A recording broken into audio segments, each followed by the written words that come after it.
Ciri-ciri tamadun. 1. Secara umumnya terdapat beberapa aspek yang merupakan ciri-ciri tamadun, yaitu pertapatan kekal, agama dan kepercayaan, kehidupan berorganisasi, sistem pemerintahan, bahasa dan sistem tulisan, perkhususan pekerjaan.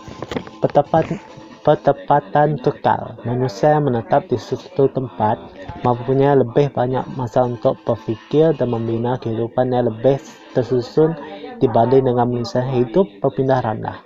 Manusia yang tinggal menetap di sesuatu tempat akan berusaha meningkatkan tahap kehidupan mereka hasil daripada cabaran yang dihadapi dalam menempuh kehidupan.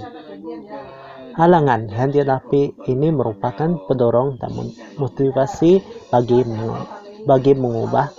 Halangan yang dihadapi ini merupakan pendorong dan motivasi bagi mengubah atau memperbaiki kehidupan mereka. Hasil pemikiran ini akan melahirkan kemajuan dalam kehidupan dan menambahkan pengeluaran hasil makanan dan peternakan.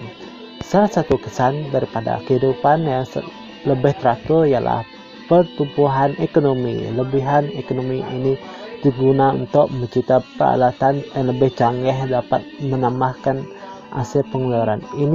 Ini secara tidak langsung akan dapat menarik lebih ramai penduduk dari kuasa lain untuk menetap di situ. Kehidupan berorganisasi. Pertambahan jumlah penduduk dalam sebuah pertempatan memerlukan satu struktur organisasi pemerintahan teratur bagi memastikan kehidupan rakyat terjamin dan sejahtera. Satu bentuk kepemimpinan biasanya diterajui oleh raja, diikuti oleh golongan bangsawan, rakyat, dan hamba.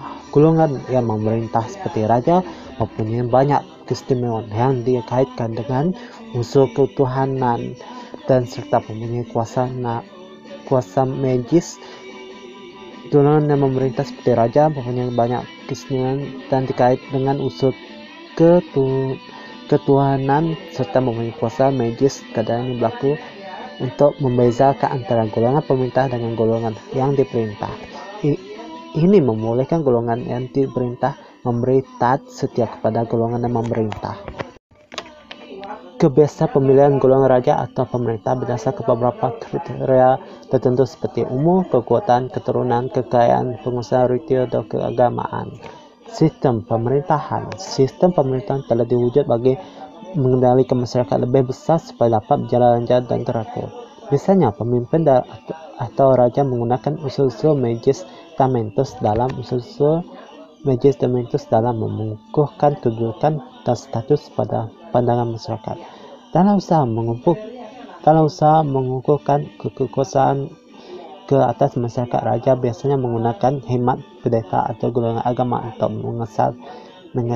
mengesahkan kedudukan mereka. Kebiasaan raja menaruh dirinya merupakan wakil Tuhan atau anak Tuhan bagi mendapatkan pengiktirafan sebagai ketua pemerintah. Kewujudan sistem pemerintahan membawa kepada kelahiran sistem perundangan yang menjadi panduan pada masyarakat demi kesejahteraan kemajuan dalam sebuah tamadun. Sistem pemerintahan sebuah tamadun akan mempengaruhi sistem pemerintahan yang diamal oleh sebuah tamadun akan mempengaruhi sistem kepercayaan dan agama masyarakat tersebut. Contoh dalam tamadun Mesopotamia, corak pemerintahan ialah sistem beraja teokrasi. Ini menyebabkan aspek kepercayaan dan agama mempengaruhi sebagian besar daripada kehidupan masyarakat Mesopotamia. Ini menyebabkan aspek kepercayaan dan agama mempengaruhi sebagian besar daripada kehidupan masyarakat Mesopotamia. Agama dan kepercayaan. Proses penyelesaian manusia dan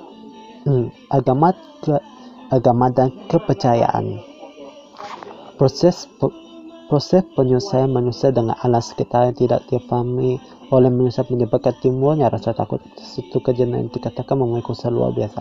Kuasa luar biasa dipercaya boleh memberi kesan kepada kehidupan manusia. Oleh beberapa percaya diadakan untuk menterang kuasa luar biasa tersebut. Percaya atau ritual tersebut biasanya diketahui oleh golongan agama akan mempunyai kebolehan untuk dikatakan mempunyai kebolehan untuk berhubung dengan usaha luar biasa tersebut.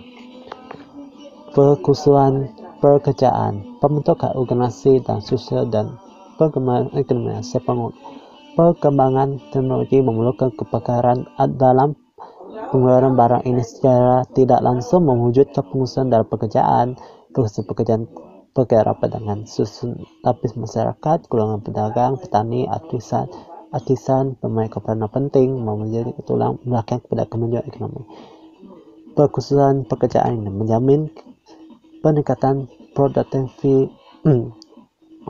Perkhususan pekerjaan ini menjamin kepada peningkatan produktiviti yang menyumbang pengusaha pekerjaan ini menjamin kepada peningkatan produktiviti yang menyumbangkan kepada individu perdagangan antara bangsa barang yang dikeluarkan oleh sebuah masyarakat maupun tahap dan kebakaran yang berbeda disebabkan perbezaan sumber alam dan kehidupan. Interaksi dengan masyarakat luar menyebabkan berlaku proses pertukaran budaya, teknologi, dan ilmu pengetahuan antara masyarakat. Pembentukan tamadun. Pembentukan tamadun bermula apabila wujud dan penyelesaian antara manusia dengan alam sekeliling. Manusia akan memilih lokasi yang memudah mereka menjalani kehidupan harian. Lembah sungai dipilih sebagai lokasi pertemuan kekal karena kesuburan tanah untuk kegiatan pertanian, kemudahan berkelak air dan makanan, kemudahan pengangkutan dan pengumuman dan mudah masalah rujuk keagamaan. Kesemua tamadun awal dunia terbentuk di kawasan lembah sungai seperti tamadun Mesopotamia, tamadun Mesir Purba, tamadun Indus, tamadun Hongho. 5 faktor tamadun awal terbentuk di lembah sungai. Sumber tanah liat untuk membuat peralatan sesuai sebagai pertempatan, memekarkan sistem pangeran, memekarkan keperluan asas manusia, kesuburan tanah untuk aktiviti pertanian, alat perhubungan dengan pengangkutan tanah, alat perhubungan dan pengangkutan. Tamadun Mesopotamia. Tamadun terawal di dunia ini terbentuk di kawasan yang dikenal sebagai Mesopotamia. Tamadun Mesopotamia. Tamadun terawal di dunia terbentuk di kawasan yang dikenal sebagai Mesopotamia pada tahun 3500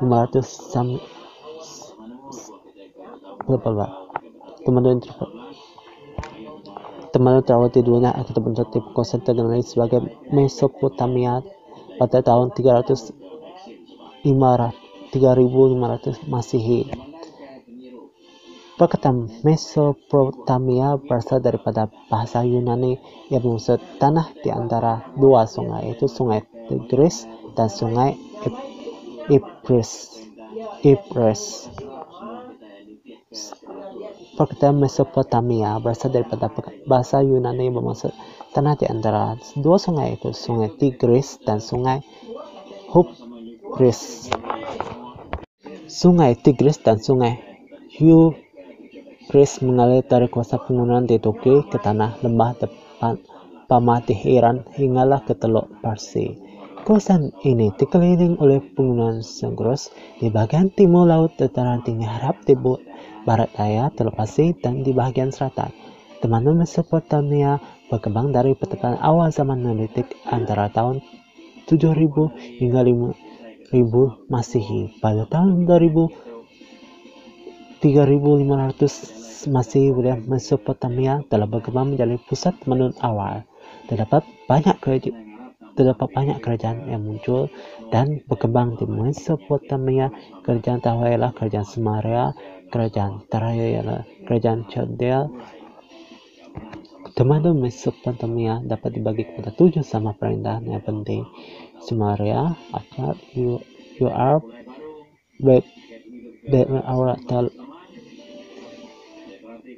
Babylon awal atau lama,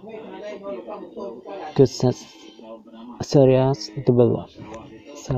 Tamadun Mesopotamia dapat dibagi kepada 7 sama perintahan yang penting. Kerajaan Sumeria, Akkad, Urartu, Babylon awal atau lama, Assyrians, Jadil. Disebabkan tamadun Mesopotamia ini dikuasai oleh berbagai suku kaum, maka ia melayani teman-teman amat kompleks dan mempunyai berbagai pengaruh dan warisan budaya. Sebagian dapat tinggalan warisan dan budaya teman-teman ini telah diwariskan oleh Yunani. Pembentuk kata Bandung Mesopotamia terbagi pada dua bagian, memiliki kuasa sungai Sab yang dikenal sebagai Asuria.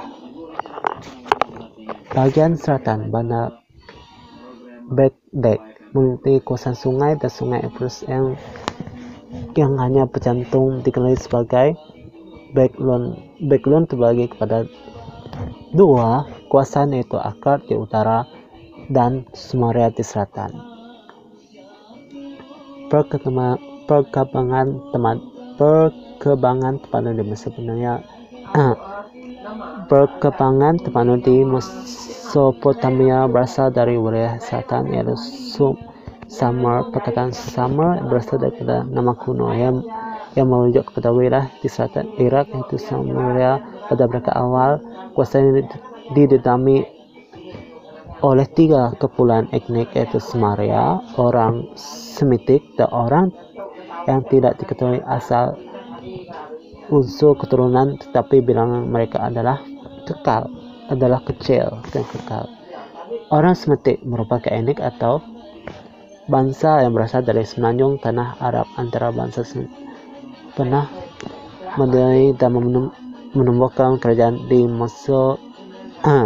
Orang Semitik merupakan etnik atau bangsa berasal dari semenanjung tanah Arab. Antara bangsa Semitik yang pernah mendiami dan menumbuhkan kerajaan di Mesopotamia. Orang Semitik merupakan etnik atau bangsa berasal dari semenanjung tanah Arab. Antara bangsa Semitik yang pernah mendiami dan menumbuhkan kerajaan di Mesopotamia ialah orang Akkad di bawah kepemimpinan Raja Sargos. Beliau mengasaskan empire pertama di Mesopotamia. Di bawah kepemimpinan Raja Sargos, beliau mengasaskan empire pertama di Mesopotamia, dikenal sebagai Empire Akkadia. Bangsa Semitik lain memainkan peranan penting dalam sejarah Mesopotamia ialah orang Arabs dan Armenian. Orang Sumer bukan penduduk awal di Mesopotamia, karena sebelum kedatangan mereka sudah wujud kebudayaan Neolitik yang berkembang di wilayah ini. Kedatangan orang Sumeria membina ketepatan awal menjalankan aktiviti pertanian dan membina sistem pengairan telah memulai aktiviti pertanian dilaksanakan. Ini membawa kepada kelebihan pengairan makanan mampu menampung bilangan penduduk semakin bertambah. Pertempatan awal diasaskan oleh orang Sumeria ini berkembang sejak evolusi dan menjadi bandar dan seterusnya kota seperti Uruk, Kis, Nippur, Lagos, Assur, dan Edrich yang kemudian menjadi pusat ekonomi, politik, dan sosial. Ciri-ciri teman Mesopotamia. Setiap negara di Ciri-ciri teman Mesopotamia. Setiap negara kota di Mesopotamia merupakan sebuah kerajaan yang berdaulat serta mempunyai unik politik tersendiri. Negara kota hanya akan bersatu tenaga untuk berperang menentang musuh-musuh yang sama. Keluasan sebuah negara kota lebih kurang 1.000 batu persegi. Contoh keluasan kota Lagos ialah lebih kurang 1.800 batu persegi dan jumlah penduduk antara 30.000 hingga 35.000 orang. Setiap negara kota dibagi kepada 4 kawasan utama, yaitu pusat kota, tembok kota, luar kota, dan pelabuhan. Setiap negara kota mempunyai kubu pertahanan dengan berbagai bentuk pintu gerbang yang melambangkan kekayaan sebuah negara kota. Kubu pertahanan atau tembok dibina dengan berbagai bentuk seperti bulat, persegi, segi sama. Setiap negara kota mempunyai kubu pertahanan dengan berbagai bentuk pintu gerbang melambangkan kekayaan sebuah negara kota. Kubu pertahanan atau tembok dibina dengan berbagai bentuk seperti bulat, empat segi sama, empat segi empat, atau bujur. Contoh negara kota UR dan Uruk mempunyai kubu pertahanan berbentuk bujur. Pintu gerbang setiap negara kota dihiasi dan diukir dengan begitu indah dan terdapat monumen. Setiap pintu gerbang dinamakan sepenuhnya nama Tuhan mereka. Di Backlon terdapat 8 pintu gerbang, dan raja memina patung depan 8 pintu gerbang, dan raja memina patung penghabiran dengan pintu gerbang itu untuk menamakan tak saja rakyat kepada raja dan negara. Di pusat kota terdapat istana raja, rumah pahala, kediaman pegawai istana, serta penempatan awam. Kawasan luar kota merupakan kawasan pertanian untuk pembentukan kemakanan dan membahan mentah kepada pusat bandar. Pelabuhan merupakan pusat kegiatan perdagangan dan disediakan berbagai kemudahan seperti gudang, kawasan perniagaan dan sebagainya. Di dalam kota terdapat kawasan istana, rumah, kedai, pasar, dan jalan raya yang lurus dan lebar. Sebagai sungai dan laut merupakan jalan perhubungan utama menghubungkan negara kota dengan wilayah di sekitarnya. Cara yang menghubungkan antara sebuah negara kota dengan negara kota lain. Contoh jalan kota yang menghubungkan Samaria dengan kota Mari.